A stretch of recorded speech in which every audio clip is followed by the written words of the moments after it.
Hello and welcome. This is Gray Hughes of Gray Hughes Investigates on YouTube. This channel evaluates all aspects of true crime. As you are aware, videos and live streams in this genre often discuss elements of crime that may be disturbing to some viewers. If necessary, take the precautions needed to avoid these feelings.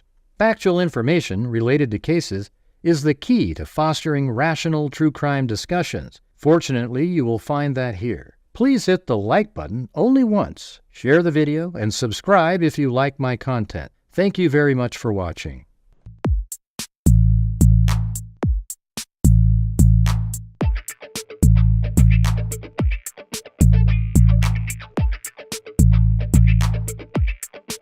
We were all Richard Allen! You pieces of shit got to the jury, didn't you?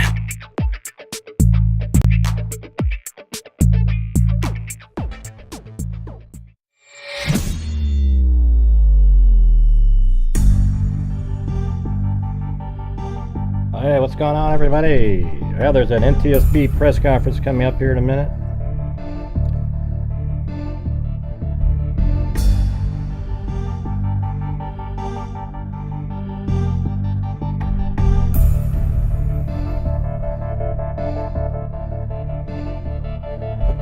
So here it is. Going to be here in a minute. Now, so we know more information about how it went down. The crash between a jet and a Black Hawk helicopter. Apparently the jet was supposed to land, I guess if we go to Google Earth here, I actually loaded in, I don't know if you guys were here last night watching, but I loaded in the flight path from flight radar. This is an anomaly up here, this one up here at 900 feet. The rest of it makes sense. I think that one's actually supposed to be like right down in here, but so there's runway 1, I believe is this one right here. It could be that one. I don't see the numbering on it, but he was supposed to perhaps come in, see the flight like right there. Had he kept going straight, he'd be on this runway, but they changed the runway to 33, so he had to veer around like this, and the helicopter's coming in from this direction, so they kind of came outside of their, from a blindsided sort of, like the helicopter's flying in like this, and this jet comes in from this angle, and the helicopter's coming in like this, and they're at the same height. And I guess these are normal, the helicopter's normal training missions that they normally go on. So for me, this is a failure of air traffic control. Sure, they said, hey, did you see the vehicle? Do you see that plane? They mentioned, did you see the plane? They go, yeah, there it is. They didn't clarify, because if you remember in the video, you see that jet that's taking off? When you see the crash video, there's a jet taking off. Is that what he was seeing, the helicopter pilot? Looking at that, oh yeah, I see it. And all the while, there's this other plane, but even if they did see it, the guy, the air traffic controller, knew that the helicopter and the plane are at the same level and heading right for each other. That's when you say, stop your helicopter, whatever. You stop your helicopter, veer off to the left, do something. Instead of, oh, okay, yeah, you see it, okay, great. I mean, my God, even at that time, it's too close. It's ridiculous. Anyways, I would blame it all on the air traffic control. Anyways, there was supposed to be a press conference here 5 minutes ago, or yeah, about 6 minutes ago. And it sucks because there was like these, national, like our best ice skater, just, they all got, 5 of them got killed in there. It's just ridiculous. These kids that have really talented, have a lot to live for, anyways, let's go, let's do this.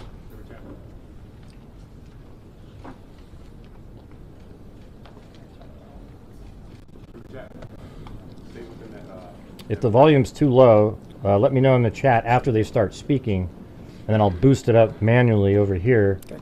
But remind me later, because I'll sound like this. Thank you for joining us. My name is Jennifer Homendy, and I'm the chairwoman of the National Transportation Safety Board.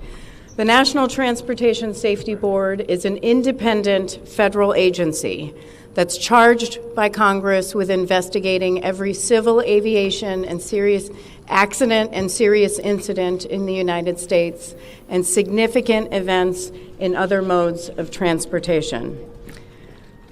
I want to start by expressing our deepest condolences, our sympathies on behalf of the entire board for those who lost loved ones in this terrible tragedy.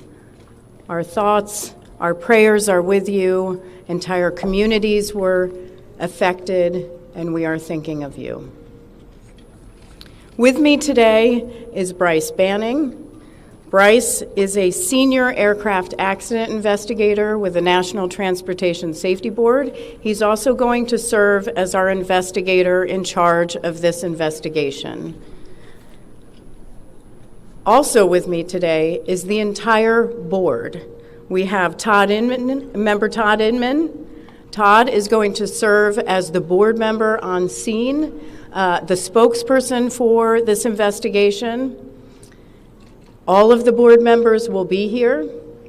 We have Vice Chairman Alvin Brown, member Mike Graham, who lived in Wichita for 20 years, and we also have member Tom Chapman. The NTSB's headquarters is just a mile from here.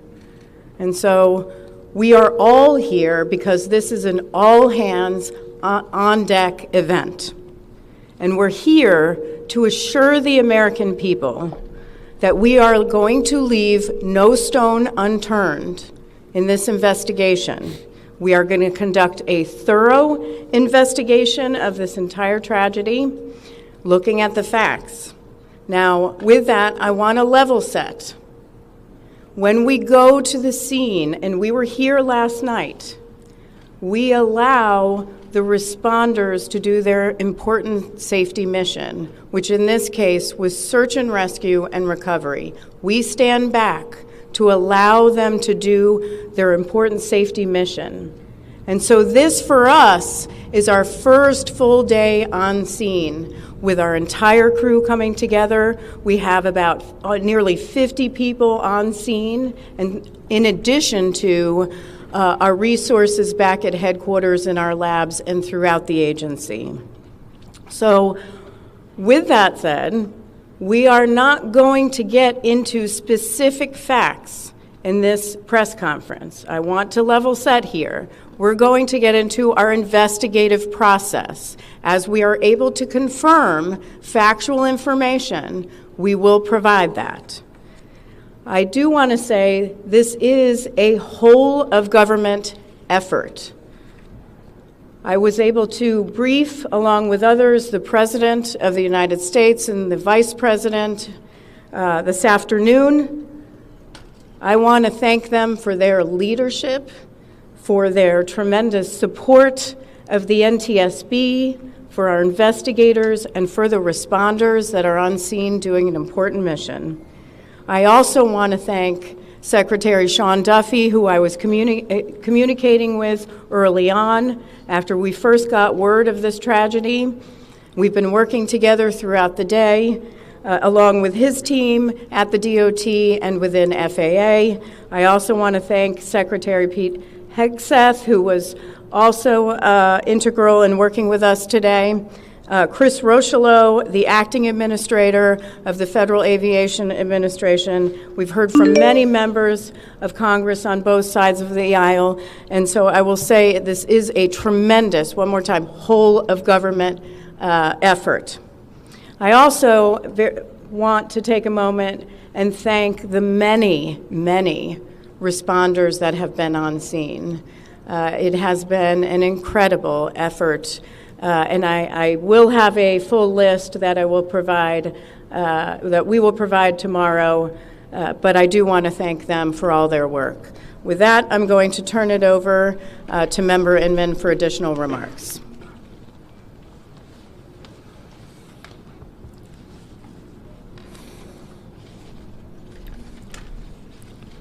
So today is our first full day on scene. Our investigative team will be on scene as long as it takes in order to obtain all of the perishable evidence and all of the fact-finding that is needed to bring us to a conclusion of probable cause. Our mission is to understand not just what happened, but why it happened, and to recommend changes to prevent it from happening again. Since we're just beginning our investigation, we don't have a great deal of information to share right now. We will keep you informed by giving regular updates as we learn more. Our intention is to have a preliminary report within 30 days, and the final report will be issued once we've completed all of our fact-finding and investigation. Now, we will not be determining the probable cause of the accident while we are here on scene, nor will we speculate about what may have caused this accident. Today, we will be going and having an organizational meeting and establishing our parties to our investigation. We currently have the following parties that are already identified: PSA Airlines, GE Aerospace, Sikorsky, FAA, NACTA, which represents the air traffic controllers, ALPA, which represents the pilots, Army, AFA, which represents the flight attendants. The Transportation Safety Board of Canada will be an accredited representative under Annex 13 of ICAO. They will be supplemented by MHIRG as a technical advisor. They were previously known as Bombardier. The NTSB offers this party status to those companies, government agencies, and associations that have employees, activities, or equipment involved in the accident. We offer that because they will provide technical expertise and relevant information supporting the development of the best possible factual record. Once they join this investigation, they are not permitted to release documents or talk publicly about the investigation without the consent of the NTSB. So I want to stress this. It is only the NTSB that will provide information related to this investigation, with one exception. Regarding the fatalities that occurred, that notification will be handled by the DC medical examiner. We will not be discussing fatalities or names. That will be handled by them as the proper authority. So we want to talk a little bit about our process. We will analyze the facts and determine the probable cause of the accident, and then issue a report of those determinations. I also want to talk a little bit about some additional people that are here with us, and they're very important to us, and that is our family assistance group. Later today, we will be briefing the families. We normally try to do this before a media event, but in this case, they're still arriving. Our family assistance specialists are already working closely with local officials and others to help assist them in their efforts to support everyone that's affected by this accident. And let me just reiterate what the chair said. A loss of life in an aviation accident is very unusual in the United States, and our heartfelt sorrow goes out to everyone that's affected. It affects us, it affects everyone around us. There are a lot of people hurting today. What kind of comment is that, Birdie 284? Sean Duffy's incompetent because there was a wreck 8 hours after he was sworn in? Man, you're a lunatic. We will help find out what happened. We will do it factually, and we will do it accurately. As part of this, we are going to be standing up some specific working groups. Those working groups will be operations. How is he inept, Birdie 284? How would you even know? Why don't you go somewhere else? You're going to really piss me off on this one. It's just a stupid comment. They will be looking at the history of the accident flight and crew members' duties for as many days before the crash as appears relevant. We will be forming a structures group, which will be the documentation of the airframe wreckage and the accident scene, including calculation of impact angles to help determine the plane's pre-impact course and altitude. We'll have a power plants group. They will do the examination of the engines and the engine accessories. We'll have a systems group. They will study the components of the plane's hydraulic, electrical, pneumatic, and associated systems, together with the instruments and elements of the flight control system. We'll have an air traffic control group. They will do reconstruction and review of air traffic control systems provided to and including acquisition of pertinent flight track surveillance information what you might typically think of as radar or ADS-B, along with controller pilot communications. We will also have a survival factors group. They will be doing the documentation of impact, forces and injuries, community emergency planning, and all crash and fire rescue efforts. Also, due to the unique nature of this crash, we will be having a helicopter group as well. Lastly, we will have a human performance group, and this will not be its own group. It will actually be a part of the operations, air traffic control, and helicopter groups. They will study the crew performance and all before the accident factors that might be involved in human error, including fatigue, medication, medical histories, training, workload, equipment design, and work environment. Now we're going to take a few questions, but I will again stress we don't have a lot of information now. We will continue to gather that. We will try to release it as we can, but we will only talk about the facts of the case that we know right now. I'm going to ask, we'll call on a few people. I'm going to ask that you state your name, affiliation. James Matthews from Sky News. So we've heard from President Trump today talking about DEI hiring policies within the FAA and associating that with the cause of this accident. What do you say to that? Well, unfortunately, I didn't hear the remarks. I was briefing House and Senate members, but I believe, Chair, would you like to take that? As part of any investigation, we look at the human, the machine, and the environment. So we will look at all the humans that were involved in this accident.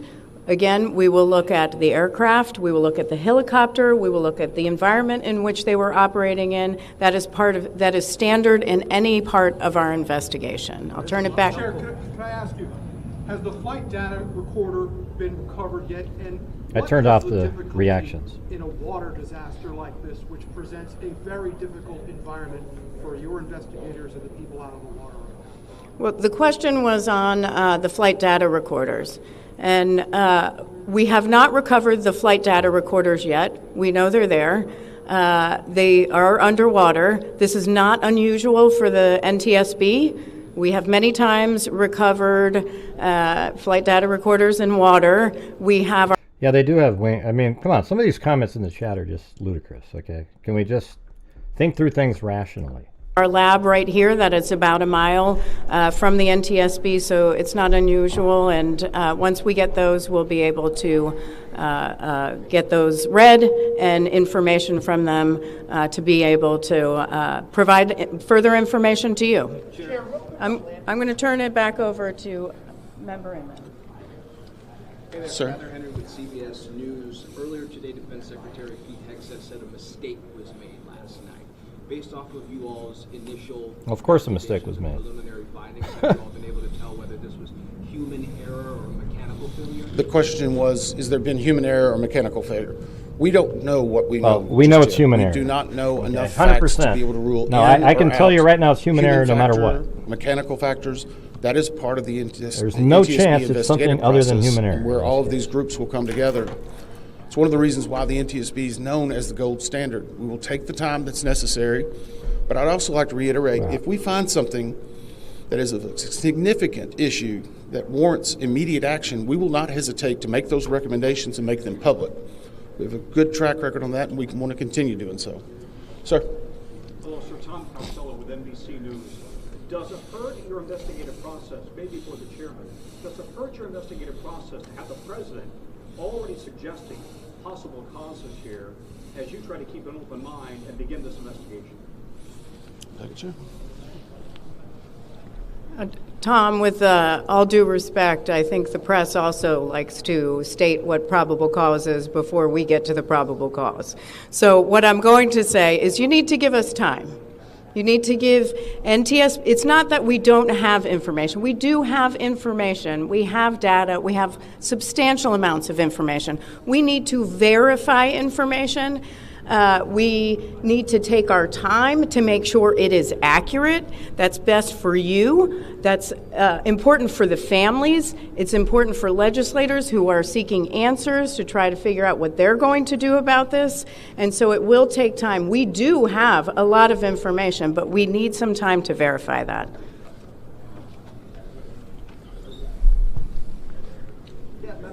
Times and Fox Business. I'm wondering about the conditions in the tower last night. Were there any performance issues in the past with any of these controllers? Anything of that? The question is about controllers. As I said, we are just now forming the groups. The controllers do have union representation, which they are entitled to. They'll be working with our party system and our party groups. They will be conducting interviews. Those interviews will need to be analyzed, transcribed, and other team members will need to look over it. It'll be a long process, but we will go through the entire history. No, you're wrong, Andrew. You're going to be wrong. It's human error, no matter what.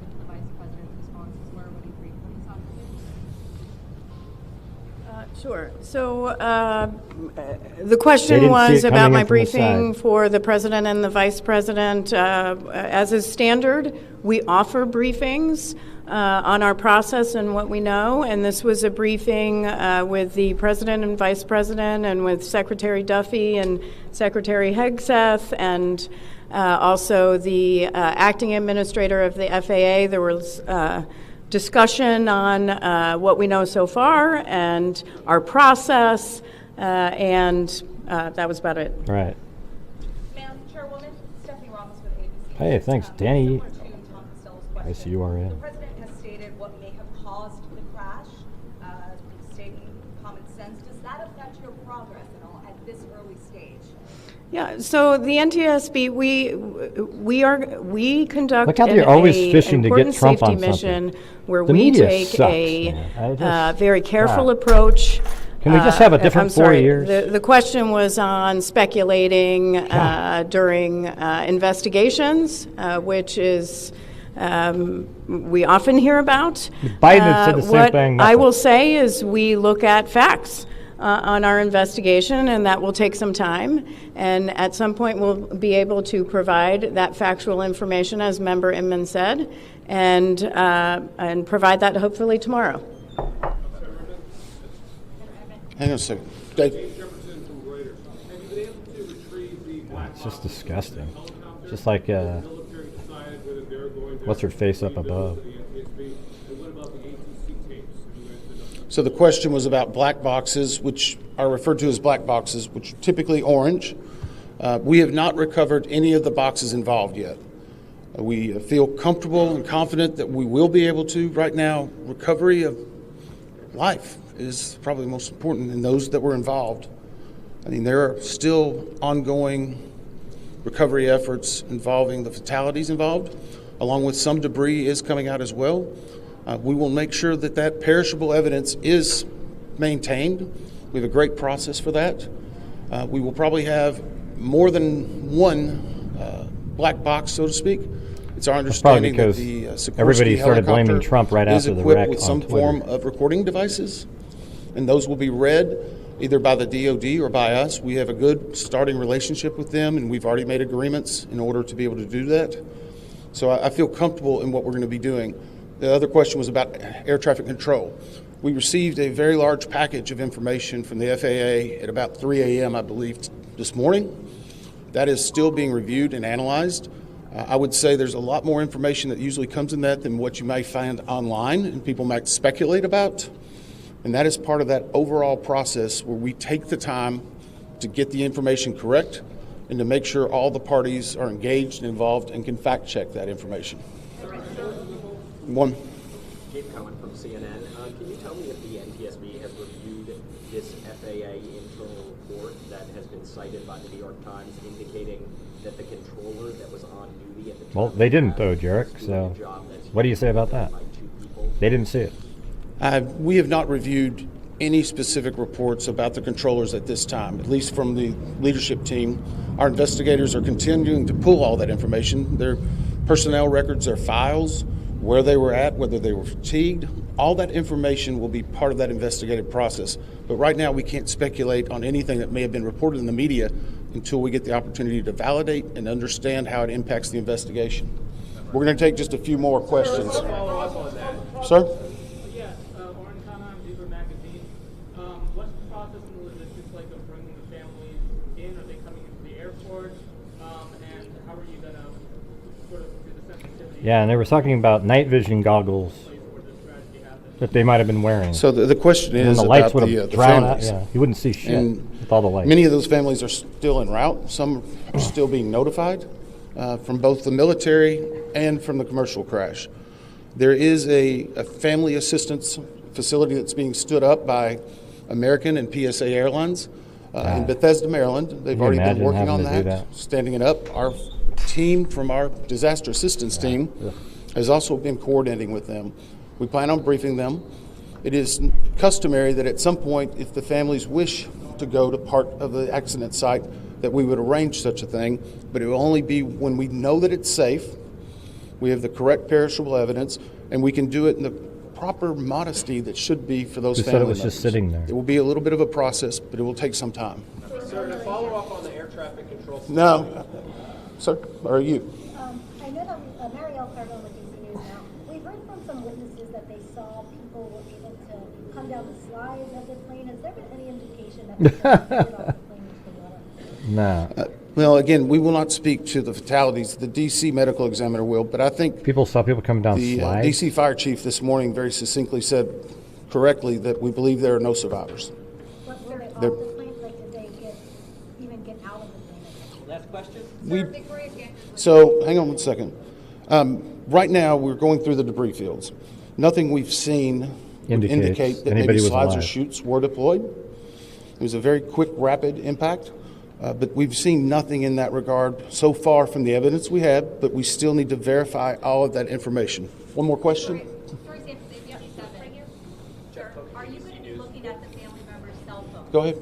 Jeff Cook, Kind of like this guy. He's pretty good. altitude of the helicopter at the moment of impact, and can you talk about the procedure for such helicopters in that area? The question was about the helicopter procedures, and in D.C. it's kind of a unique environment.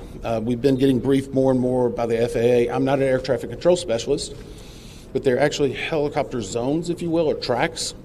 And this one was transiting, I believe, from track 1 to 4 as part of their normal procedure. If you live in D.C., you see a lot of helicopters going down into this area, so there's a very well-defined system in that regard. As far as altitude, until we get the additional information, we can't validate or basically corroborate any of that until we get more of the electronic data and the data that's on the Yeah. plane. Who doesn't I do want want to that, clarify Richard? one question that also came about cell phones.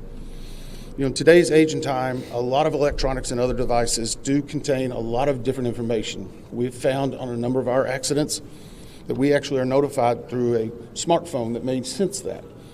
As part of our process, we will obviously treat all of the effects of the deceased with dignity.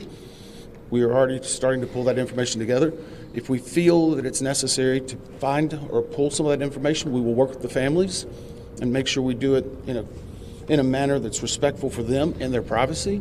But right now, we don't have any plans specifically on that amount, on that area until we need to. Thank you very much.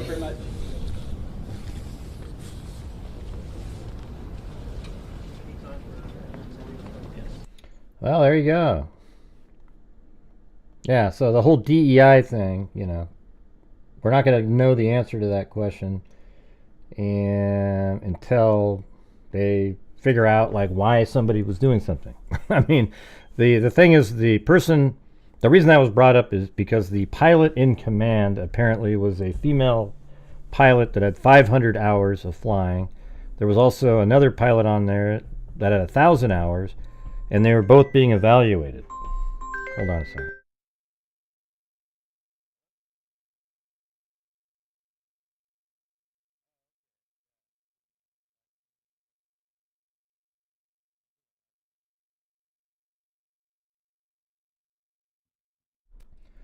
All right, I'll be back in a second. I gotta let my kid in.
anyways.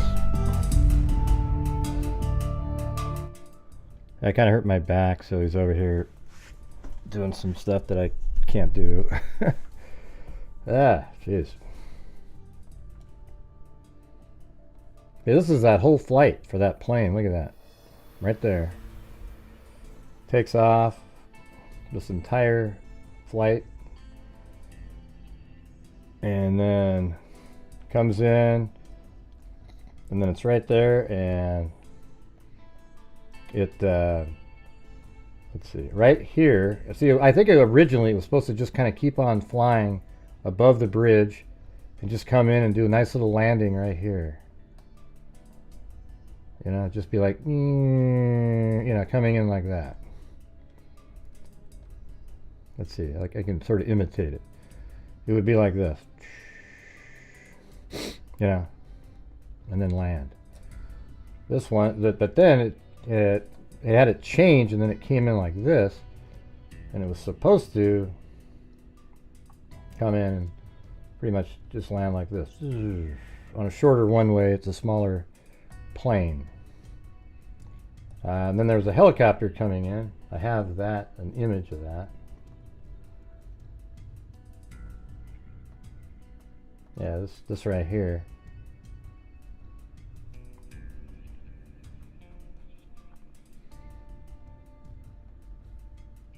Yeah, let's see. I think this might be better. There you go.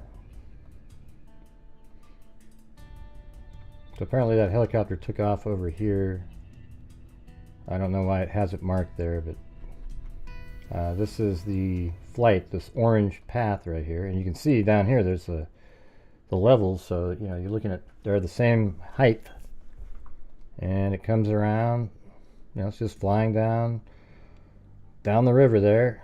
And then look, that's exactly why, I think that's where the issue is, you guys. So the helicopter is coming like this, and then it's just doing what it's going to do, and it turns this way. And at that moment, when that plane is right here, it's perpendicular to the jet. Like the jet would be there, and then it would be here. So let's just say the jet's like here and there. And see, notice the angle there? You have to be looking completely sideways. And so when this helicopter here was told, hey, do you see that plane? There's another jet that's taking off. I think what we should do here is go back to the flight radar again. But hey, if you're out there, if you can help support the channel, I would appreciate it. Kind of a slow day in here for another unknown reason. Nobody knows. We got one coffee and $4 or something in here. So let's get going. We got tomorrow's our donation night. So, all right, Reagan.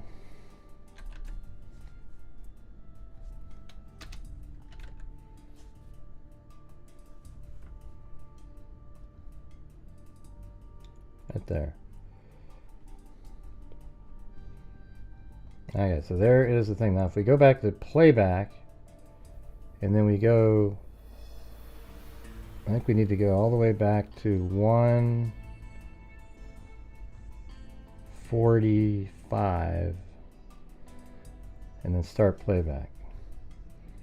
Okay, so this is January 30th, 2025 at 1:47 on the map. So that's, I think that's even the plane right there. That's it, 5342. So let's just slow it down a little bit, like to 8x. And then I'll move it back to 45 again.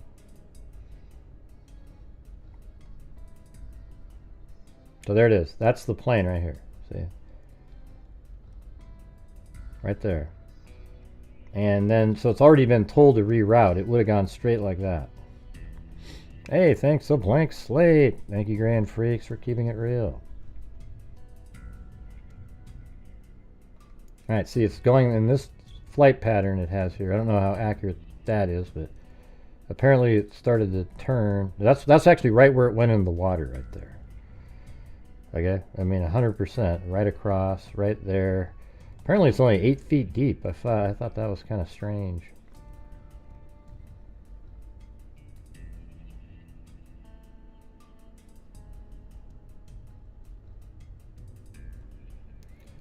Thank you, Holly Evans. And there's Georgina Stoliker. Look at that. Gifted 5 memberships to Charles, Moon Shadow, Jill, Pam Ferris, and Mary W. Welcome. And thanks, Georgina Stoliker. That was very kind. And thank you guys for your generosity. Appreciate it.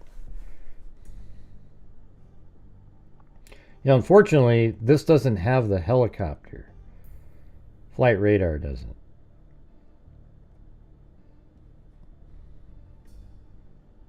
Let's see, that's the plane from way up above. And then, yeah, then it makes that turn. And then it's going to keep arcing around. And then the helicopter comes in from an angle. Oh, yeah, that's not... What I wanted to show you guys was this. So at the time of that call, let's see what's going on. You know, the air traffic controller, remember when they talked to the helicopter? So let's see what's happening.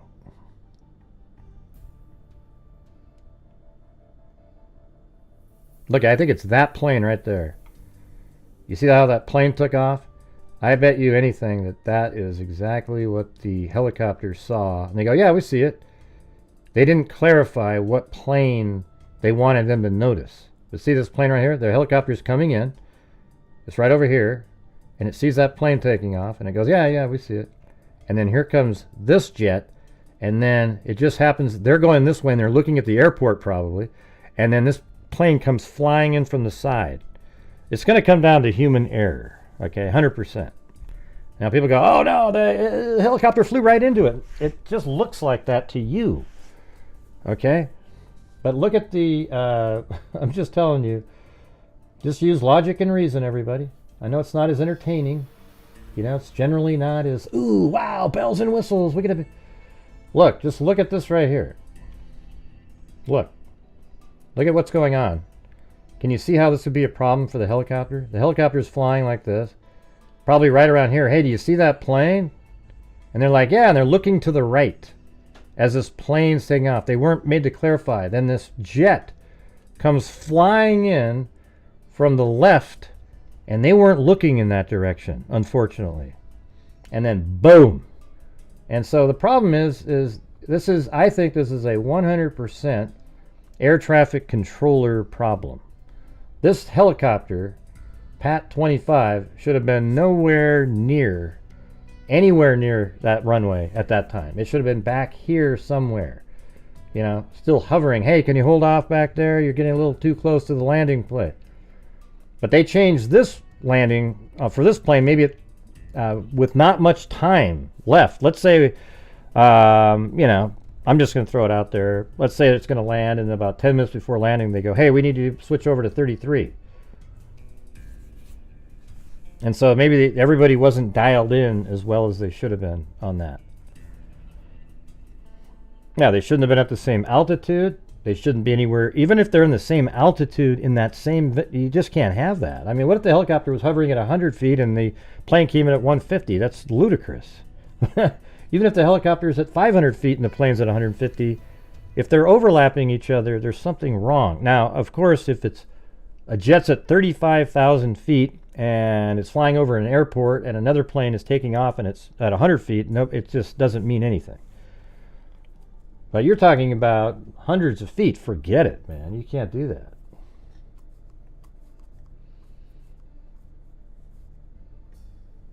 Noted to be understaffed and abnormal conditions were noted. That was slightly windy. It wasn't. It was absolutely clear out.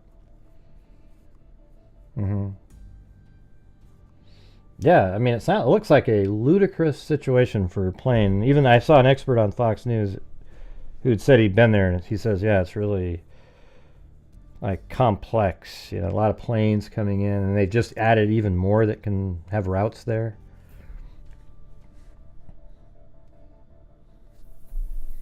Anyways, what do you guys think?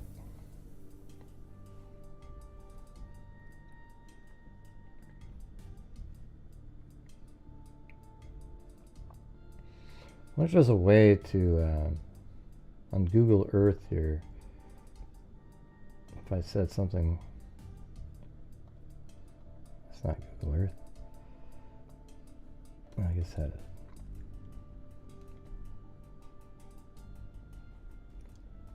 let's see, tour, view.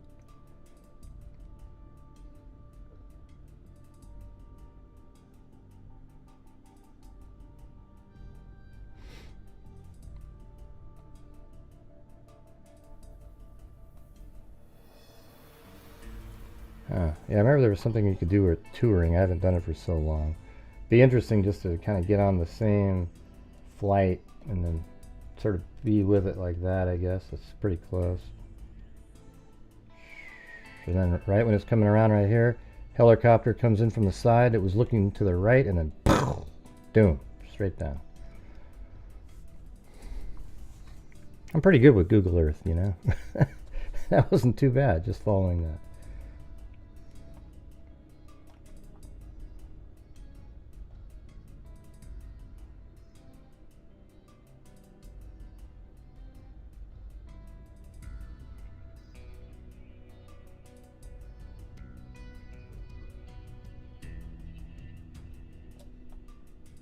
See, that was perfectly lined up with that runway at that moment. When it was right there. Look at that. Perfect. It was just going to come right into that thing. And then right down. Unbelievable. I'm sure it had a different sound than I just made. I tried though. At least I didn't go ka-choong. I mean, look at that crap. You know, so let's say you did land. You'd have to make damn sure there wasn't somebody else taking off or landing. I mean, that's what they do all day long, but it's crazy. You know, they tuck everything in so tight like that. Wouldn't it be better if they just had 5 completely independent runways where you didn't have to hey, let's make it really crisscrossy just to add complexity, and then we'll need to have air traffic controllers, like 8 to 20 of them, just to figure this shit out, right? I mean, it's weird.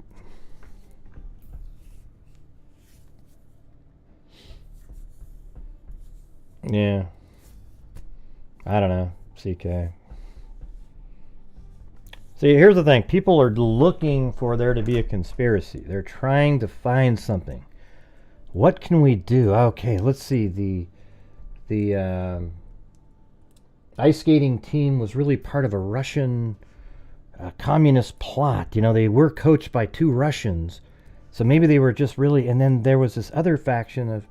Or could it just be that a perfect storm happened this night, right? That you have people training in helicopters, and the air traffic controller didn't make them clarify which plane that they're looking at. He probably didn't even have time. The truth is the helicopter should have been communicated with about 2 minutes before that, and said, "Hey, you guys need to stay where you're at. There's a plane coming in." That's all you got to say, man. Just stop the plane. You know, stop the helicopter. You don't need to say anything extra. Just, hey, you guys need to. And helicopters can hover. You know, so you don't have to. You know, there's no crazy thing about, oh wow, we got to divert it over here. It just stops.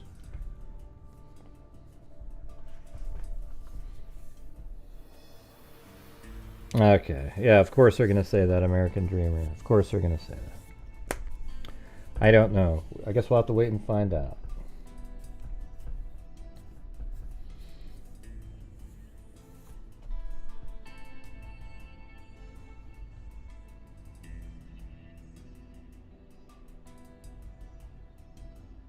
Hold on.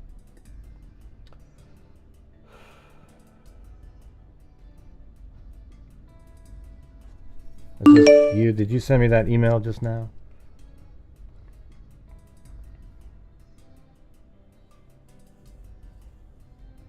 Let's see what it says. All right, let's just see what it says. It's a Christina Wong, somebody that's verified. I don't know what anything means. It says somebody just sent me this email. Stacy did. Spoke to someone who served in the same unit as the Army Black Hawk crew, knew them personally, and flew those routes. He made the following points: that it was a training flight, was not unusual at all. Those flights are flown every day. Yeah, I mean, I guess training flights, it doesn't mean that you're a you're just learning to fly. I guess it just means like, you got to keep, you're training. Like when you go to a gym and work out, you're training, right? You're shooting, you're in a basketball camp or something, you're training. You got to keep sharp. So training just means that, they're out there training. It doesn't mean that I guess I didn't really think about it like that. But yeah, this just means that they're out there doing maneuvers and, being ready. The co-pilot was going through her annual evaluation for night flying. So here's the thing that I heard this on Fox News too. It says night vision goggles can magnify light, making it easier to confuse aircraft lights with ground lights. So it's possible that they were actually wearing night vision goggles and completely just everything was blown out with all the lights in the city, etc., and missed it. And maybe that's something, maybe they should start working on something like in the daytime you can do training, and then at night you have to be somewhere else, like in a desert. Somewhere. I mean, I don't know. It's just so night vision goggles can magnify light. Runway 33, where air traffic controller told the passenger jet to land, is rarely used. This person said in his 4 years he saw it being used 10 times. It is a much shorter runway than the main one used, which is runway 1. Okay, so that is 33 right there. You can see it on there. And that's runway 1. There it is. So this is where they were supposed to land, but then they were diverted to runway 33. So this is like a perfect storm, right? Like just crazy. It is a much shorter runway than the main one used, which is runway 1. The Black Hawk appeared to confuse the passenger jet with another plane landing at runway 1. Okay, let's see if that's accurate before we move on. Let's go over to here. Slide it back to 146-ish. Okay, there's a plane coming in right there. Landing. Is that one landing or is that one taking off? So that one's taking off. I don't know. Yeah, maybe it's that one right there, perhaps.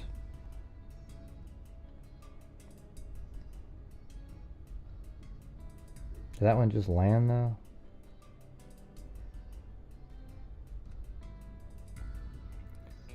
Okay, that one's coming in, landing.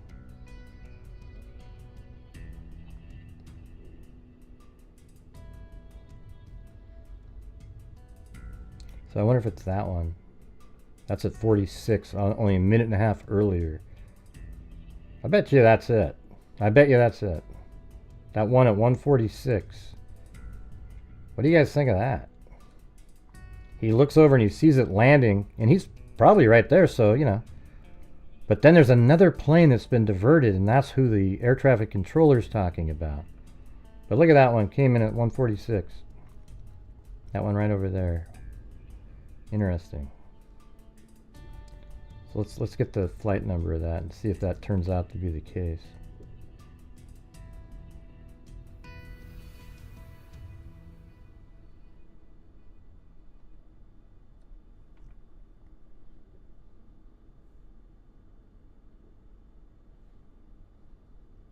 Yeah, I just say you don't train at night next to airports. That's ridiculous. Okay, flight 5307. All right.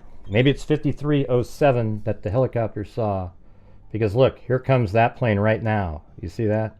This is sped up 8 times, but there is 5342, and they may have seen that and went, yeah, yep, there it is, we see it. And it turns out there's another plane that's over here, and they're kind of looking over here to the right at runway 1, which is normally used. Makes sense.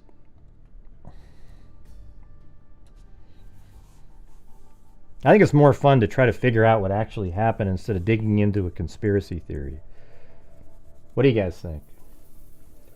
The Black Hawk appeared, unless there is one, like, if there's things that are pointing to one, you can think of those things, but I don't see anything at this point.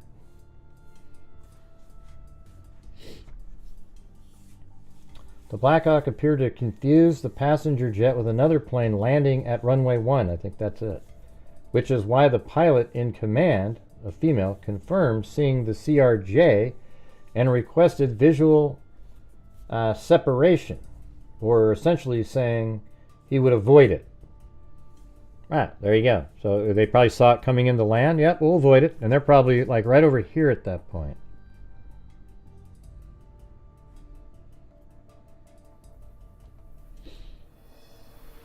See, look. So that when that plane was landing on, coming in like this, that helicopter was probably right here. It's not moving as fast as a jet. So it's probably right over here. And it sees it coming in. Yeah, we'll avoid it. And then it kind of comes, and then it turns this way. I think that actually caused a lot more problems for them.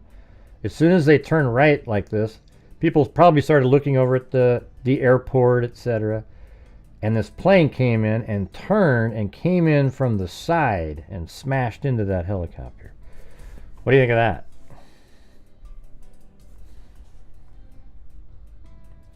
All right, number 5, the CRJ was circling to land and making a left turn at the time.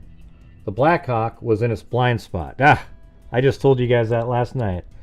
I said, I bet there's a blind spot in the Black Hawk.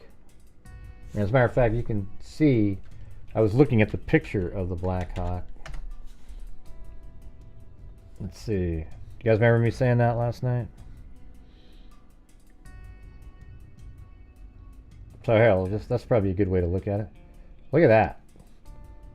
So sure, there's something there, but let's say you're sitting in the pilot's seat. This whole thing here blocks your vision to the right.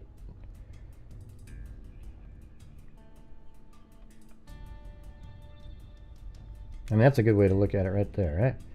Look at this whole this right there, just like in an automobile, you can't see. See that? Wow. And you can just kind of picture it was through their left window and it's coming in and they just wouldn't have been able to see it. I mean, they could see it, but it made it more difficult.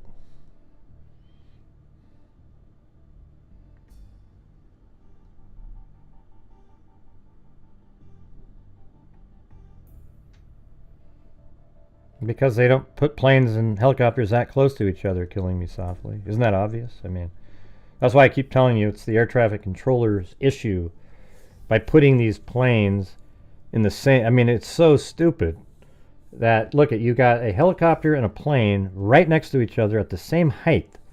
And he didn't even clarify what he was looking at.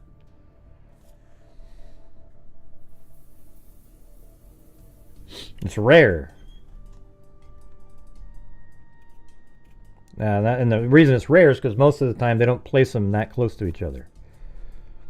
I don't know, man. Like, everyone just wants it to be something else. It's wild.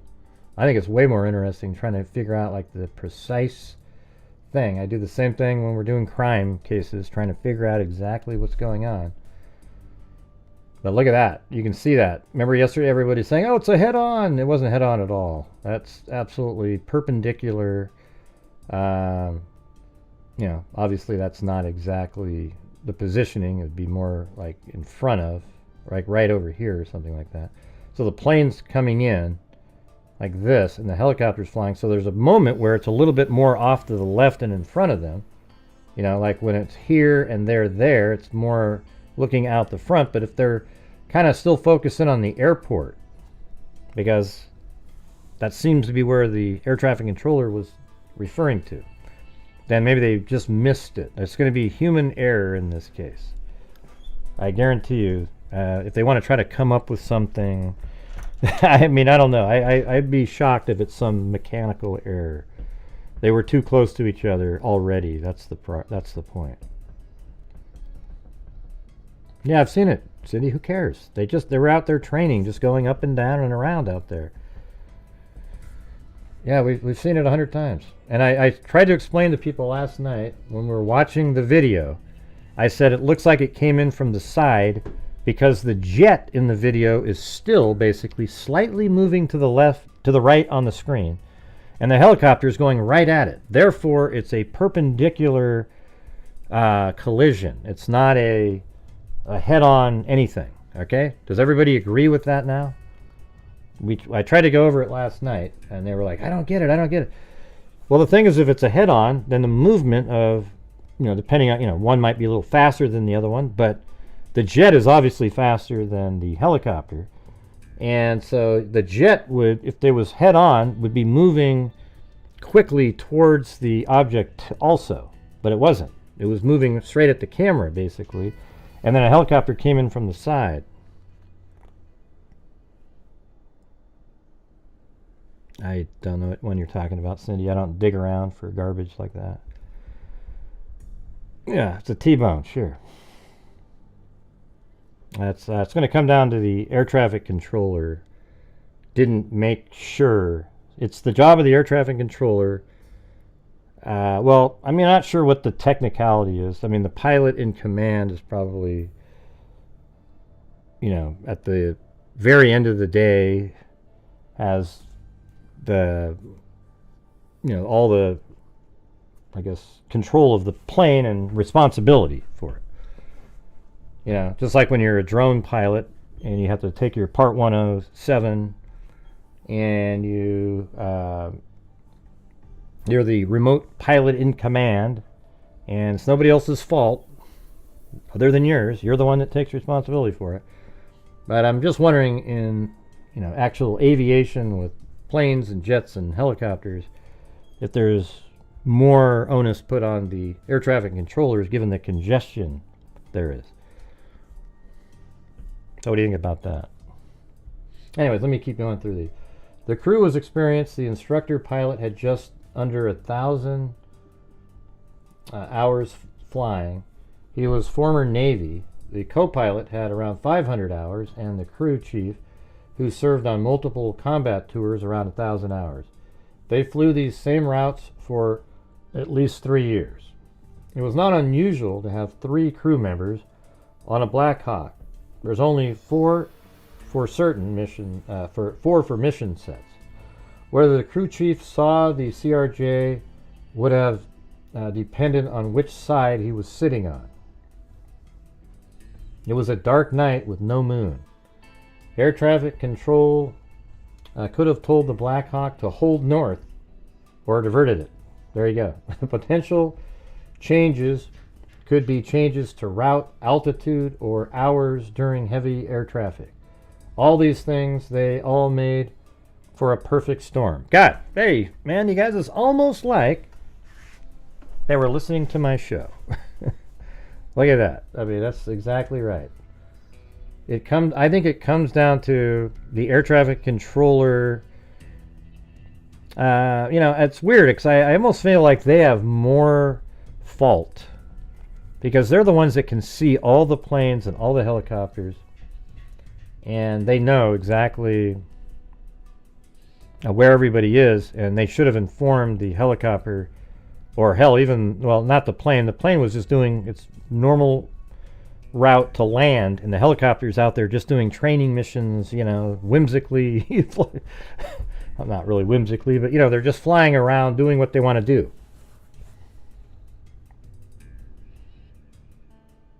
Right, they couldn't, but there was nothing right in front of them. Yeah, and apparently they had night vision goggles. The plane was not right in front of them. It came in from the side, as I've explained 97 times now. They just didn't see it. I mean, horrendous set of circumstances that led to a catastrophic event.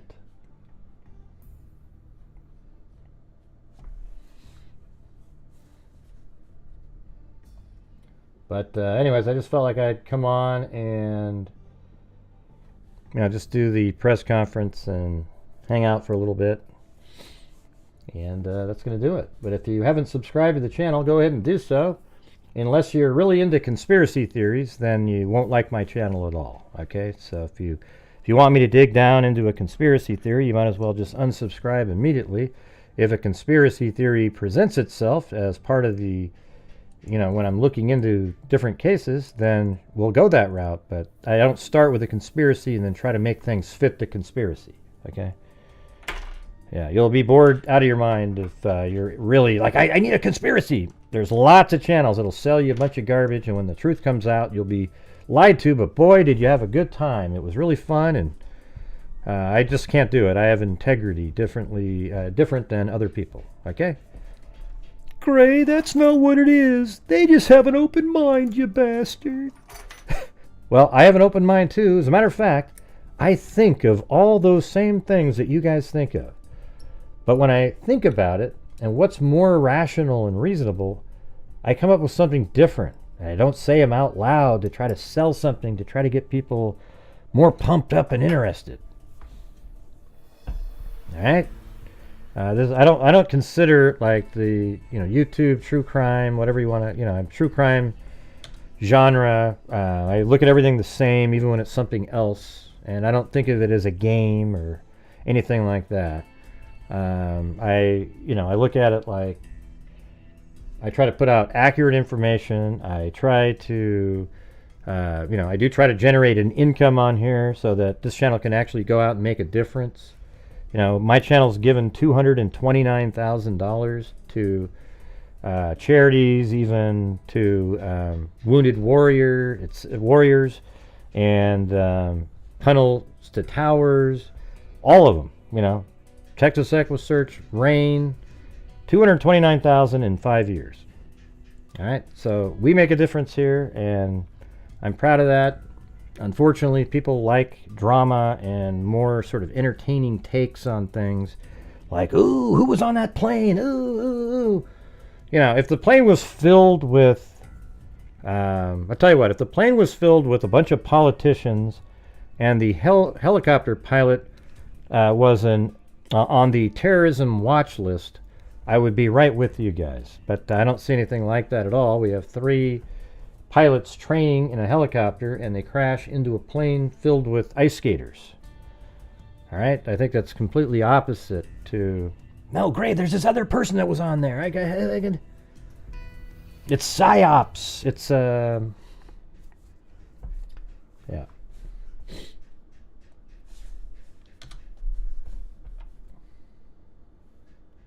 Anybody have any other questions about this?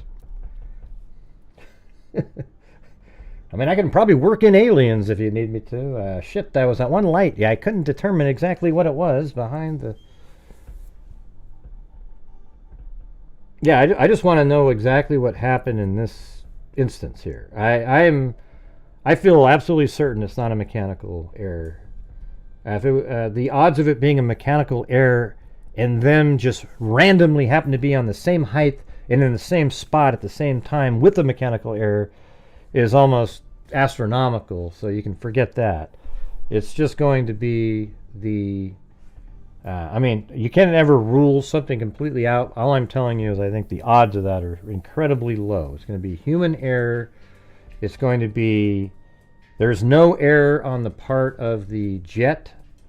The error comes in with the air traffic controller and possibly the helicopter. Okay, the jet has no culpability at all. I think those people on that jet are gonna, the family members are gonna get a huge settlement somewhere. I mean, this is like just ridiculous. There's no way in hell this should ever happen. Just like Duffy said, that guy that's so inexperienced, this must have happened because of him. I mean, aren't you guys disgusted that already? I mean, the first moment the plane wreck happened on Twitter, people were blaming Trump for it. And yes, Trump cut funding for security. They said it was for safety, and it was safety, but it wasn't for flying safety. It was for some of the crazy, because those are the same people that were putting Republicans on no-fly lists. So it's all about that security, like the security in terms of, who can get on the plane, etc. So they're starting their own thing. It has nothing to do with flying safety, but everybody used that. Oh, look at that, the flying safety. And then Duffy gets in there, and he's a transportation guy, and all of a sudden it's his fault. He got signed in earlier in the day, for God's sakes. Give me a break. Gray, so did you say this wasn't related to the Illuminati? Well, I haven't quite cleared that yet, Susan.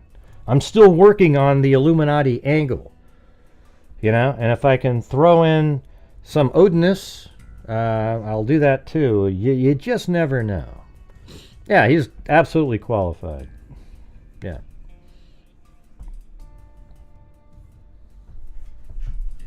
It just sucks that was his first day in office. My God, just thrown right into the fire. Yeah, he blames him right after that, Karen. Yeah, he always does that. Yeah, so he gets blamed first, and then he attacks them, does the same thing. That's just how that's how he does. He hits back. But there was no reason for anybody to blame him at all. You should probably know that. Let's see.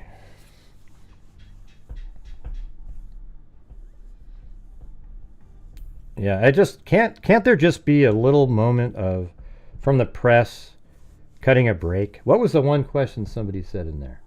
Hey, Trump said it was DEI. Do you guys know if there's any, and he said this, and then, he seems to be, but God, could you just give it a rest for 5 minutes? You guys, it's just unreal. It never changes. It's all bullshit. Every bit of it.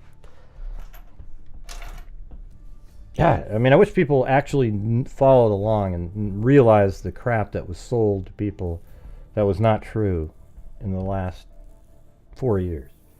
Okay, now I know you're not here for politics, but I'm telling you, it's just absolutely disgusting. Some of the stuff. Betsy Ross, helicopter crew. Who? What? The instructor pilot had 1,000 hours in pilot. Yeah, well, they're all being evaluated, actually. It was training. It was like they're just training. The pilot in command, Betsy Ross, was the woman with 500 hours. She was the one that was piloting the jet, or the plane, the helicopter. Jesus. She was flying the Black Hawk helicopter, the woman. She had 500, and then there was another guy with 1,000, and another person with 1,000 hours. And they're just being evaluated. Probably one of them was evaluating the other two.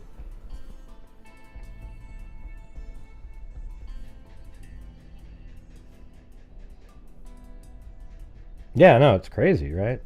A blank slate.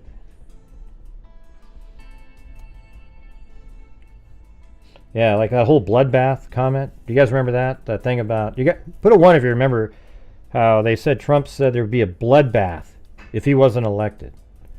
And then that's all you heard about it.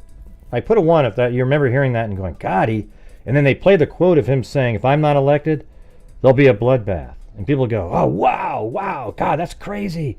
He's going to have another crazy situation with all the...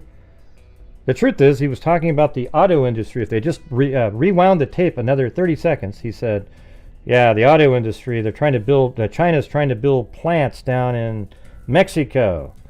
And, they're going to ruin our market of cars and he goes, if I'm not elected. He said what he'll do is put tariffs on so bad that they won't build the plant in Mexico. And then he says, that's if he's elected. But if I'm not elected, it'll be a bloodbath. Now, what do you think he was talking about there? It'd be a bloodbath in the auto industry, everybody. Unfortunately, they never play the rest of the sentences, and people just want to believe what they want to believe. But if you go out and educate yourself on just about anything, you'll find that the answer is a lot of times not what you were told by especially people like CNN, MSNBC, ABC, NBC, and the like. All right? Just check it out on your own sometime. Yeah, the pilot in command was a female pilot, and she had 500 hours. I even heard that on Fox News. Yeah, it's sort of like, remember Zimmerman and the Trayvon Martin case? Like, nobody likes Zimmerman, but they tried to paint him as a racist. And you know how they did it? On the 911 call, the operator, so what CNN played was Zimmerman saying, they go, like the operator says, can I get a description? And he goes, this guy looks like he's up to no good. he looks black. And wow, that does sound shitty. Wow, he looks black and he's up to no good. That sounds complete. You know what the real thing was when they edited it out? This is what they said. Was he goes, he looks like he's up to no good. And the operator says, was he white, black, or Hispanic? And he said, he looks black. But they left that middle section out just so that you could hear him say, he looks like he's up to no good. He looks black. Don't you think that's disgusting, you guys? I mean, that you're allowed to do that and get away with it? It's not even really creative editing. It's deceptive crap. And, nobody likes the guy, of course. But anyways, nobody really seems interested in what I'm saying. It's just like dead as a doornail in here. Let's see. Yeah. So when you're on Flight Radar, you can actually download the entire path in a KML file and load it up into Google Earth. Oh, cool, Julie Cole. At least there's somebody out there. Okay. I always like to have the feedback in writing. People typing, something like that. Maybe what I'm saying is just so interesting that people are afraid to type because they might miss something. I'll go with that. So let's see if there's any action going on out here now. Looks like there's no helicopters buzzing around. It's right here. That's where it went in the water, basically.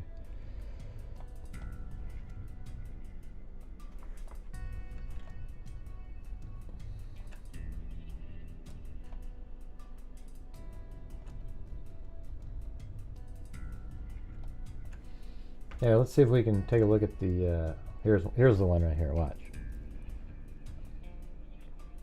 I know there's a longer version out here.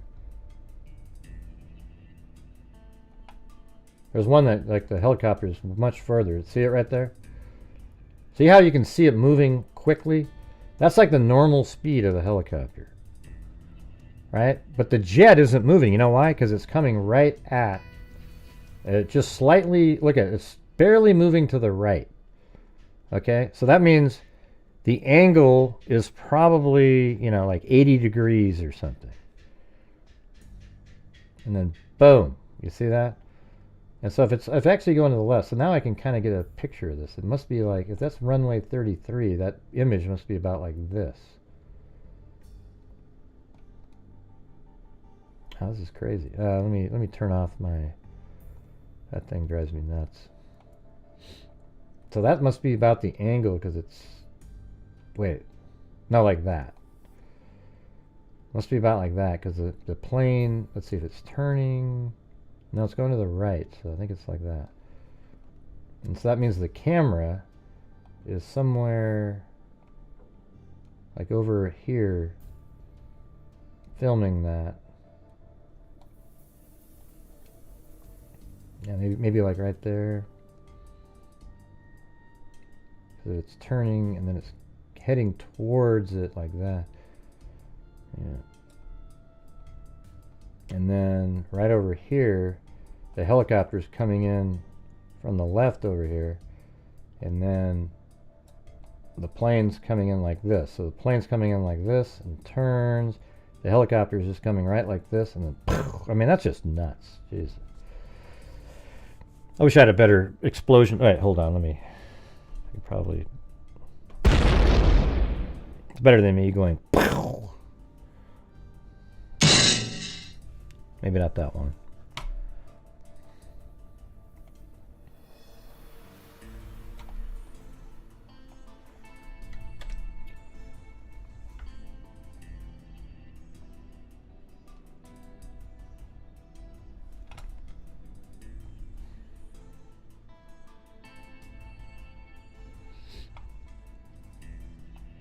That's right.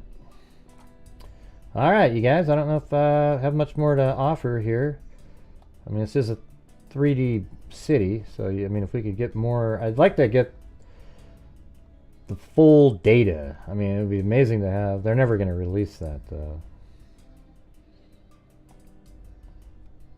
So the helicopter was coming in like this. Let's try to, maybe we can try to picture how that was going. Let's look at that.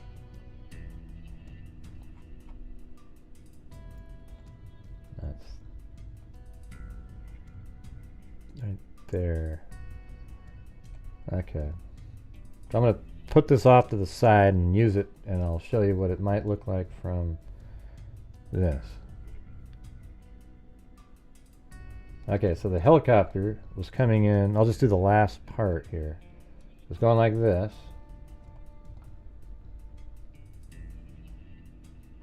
And then, let's see, it came around and then it goes across. So when it's about right over in this area, it crosses over like this. And then right here, it starts going, actually it goes out to about right there, and then it goes like this. Like that. And then not too far out in here, it turns to the right. Like that. And it kind of goes like this. And then, you know, it's up in the air.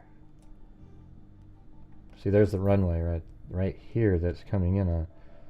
So yeah, I mean, after it makes that turn, it's like coming down,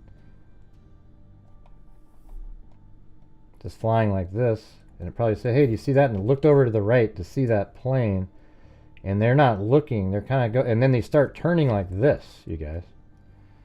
So look at that, they're turning like this, and at this moment, a plane comes barreling in from the side and smashes right into them. Isn't that amazing? Have you seen anybody else do this? I don't know. I don't know if there is a flight simulator in here. Let's see what happens in here. Maybe we can do something where we can pretend we're the tools, enter flight simulator. We can do a SR-22. Look at that. How crazy is that, huh? Jeez. I don't know how to fly on here. We're using my mouse, so we're probably going to be in trouble here real soon. Let's see. Is there a way to use the... Oh, that's not going to work. Oh, yeah, that's... All right, everybody. Just boom. Okay. Might have been what happened anyways.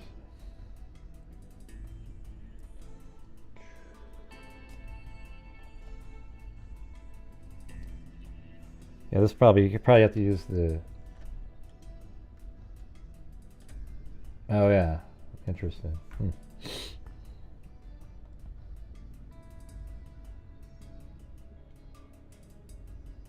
Yeah, I think you need like the joysticks and everything.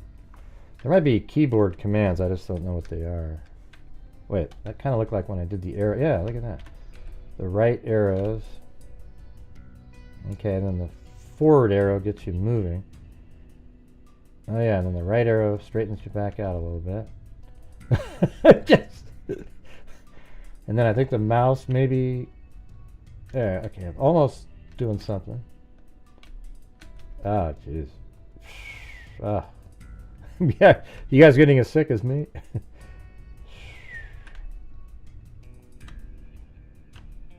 Ah, well, at least I got out of there.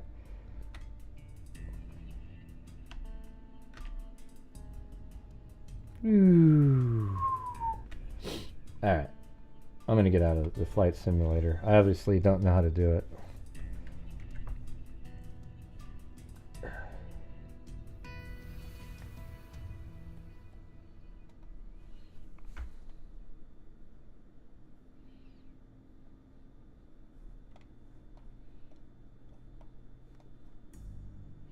Practice, yeah.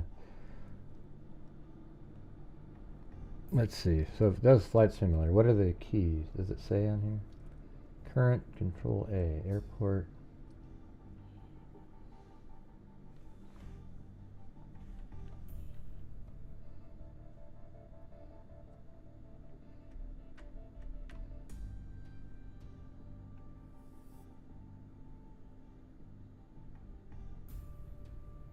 Oh, I guess you just have to barely move the mouse. And then the arrow left and right are the rotation. There's like that's 33 right there.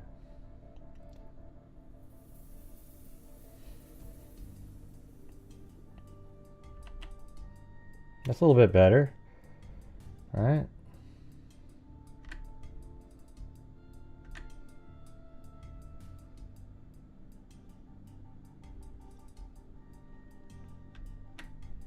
Uh-oh.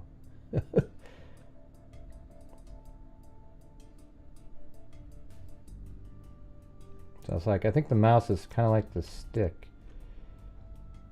You go up, forward with it, it goes down.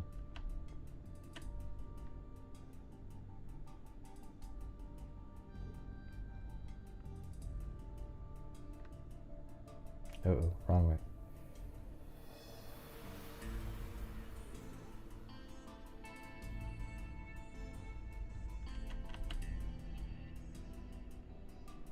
Well, definitely better than the last time.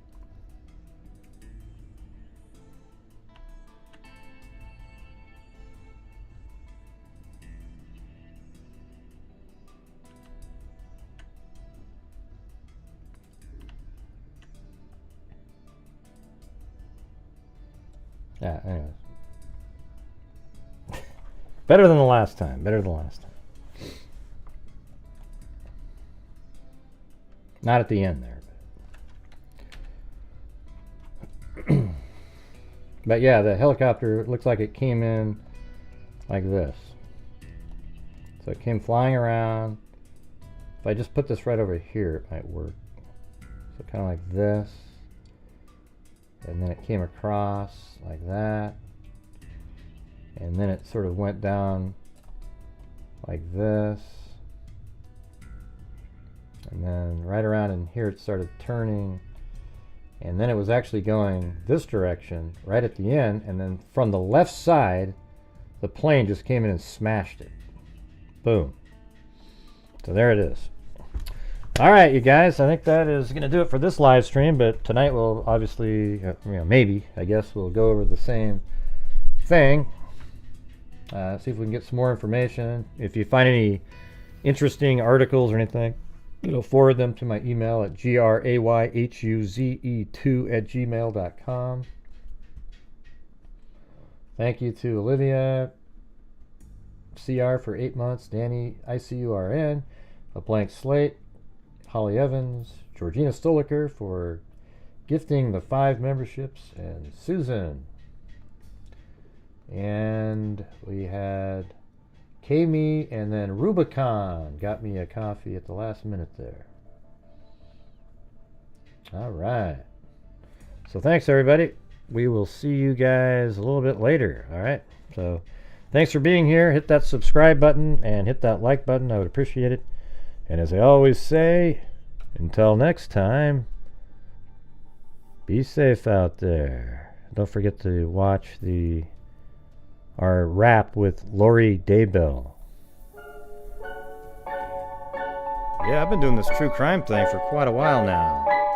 And during this whole time, I have not seen one person that is a crime dissector, flag rejector. I'm a certified human lie detector. Gonna get ya on a stretcher if you try and play me like an old projector. Crime sector is my nectar. Professor Gray is gonna give another lecture. Crime collector, freak connector, and I'm always gonna be a paw protector. Fool deflector, interceptor, and I'm meaner than a spectre with a vector on his pector. With all respect, y'all, just remember I've a temple fucking check show. I have no agenda, I'm no pretender, and I'll serve it to you straight without the blender. And in the end, I'm gonna send you on a mission to reveal the true offender. Yeah, so I'll just get right back to work. All right, everybody? Talk to you. Freak Connector! All right, see you guys.